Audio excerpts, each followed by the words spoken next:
Why would anyone want to be a bikie? In my experience, there are 3 reasons for that. Most men who patch up do so because they're falling in with the wrong crowd at a particularly vulnerable stage in their lives. I didn't realize it at the time, but a little piece of my childhood had slipped away.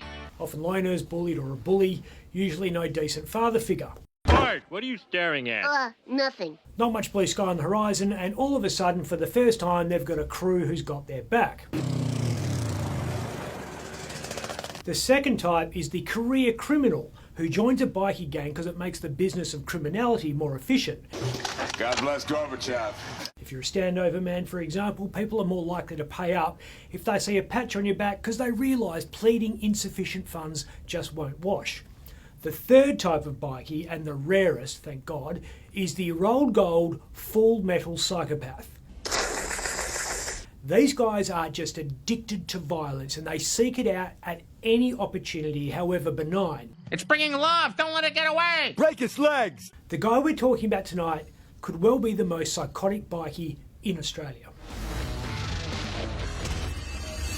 There's a lot of competition for that title. It's true, but Guilio Mocerino is in a different league to most other bikies. We found out about this maniac because he's just been found guilty of a brutal pack rape on a young woman 22 years ago. The one-time club Deroes is currently in Hakea prison awaiting sentencing with this co-accused fellow gang member Adrian Van Wingarden. The men met their victim at the Cactus Club nightclub in Gosnells in March 2003. Said club, since closed, was something of a favourite with the bikies and the naughties. Gypsy Jokers belted someone with a wheel brace there in 2009. What was it like, do you reckon? The Cactus Club. It's the kind of place where people take wheel braces to. It's full of bogans. I know this because it was actually part of the Joker's defence. We aren't going to talk about the rape itself here now because, quite frankly, it's too much even for this show. Yeah, which is really saying something. True. We're actually going to reveal what was discussed in court during Mocerino's bail hearing, which was back in 2023, 2 years before he was found guilty. That gave unprecedented insights into the mind of a psycho bikie and also how the Club Deroes outlaw motorcycle gang does its business.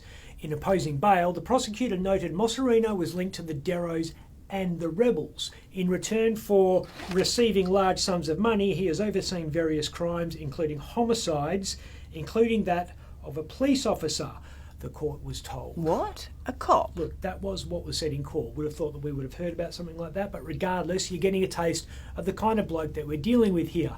In 2006, he put a gun to the head of a neighbour because they had a suburban dispute.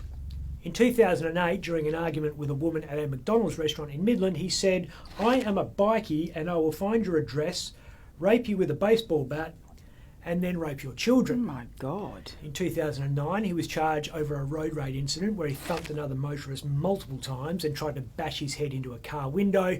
And 3 years after that, Mocerino's partner told police he punched her so hard, he left an impression of his 1% outlaw motorcycle ring on her left eye. Oh, quality person, huh? Part of a quality organisation. The court was told the Deroes had bribed or threatened government officials into giving them access to Department of Transport databases which list the home address of just about every West Australian. That was in 2012, a full 10 years after the Gypsy Jokers played that same game and the government assured us they tightened security. When Mocerino was pulled over by the 5-0 in Riverton of that year, cops found a jamming device in his engine bay that made his mobile phone untrackable. Wow, so not your ordinary crim. No, this is the best bit. Mocerino was, and this is a direct quote from the court transcript, planning to ram a vehicle-borne improvised device or a car bomb into the front doors of Curtin House. What? Into WA Detectives headquarters? Court was told a search of his home located a hand-drawn map of Curtin House and inquiries identified the accused had access to explosives through an associate. Guess what kind of car he was going to use? Surprise me. A blue Ferrari. Not a blue Ferrari he was going to steal, his own blue Ferrari. He drove a blue Ferrari. That car bomb plot was a bridge too far for the Club Deroes. This is a club that does its ugly business in the shadows, and this guy was drawing too much attention. I mean, me, he was driving a blue Ferrari. So they kicked him out. So who's got the balls to front up to that kind of psycho? This kind of psycho.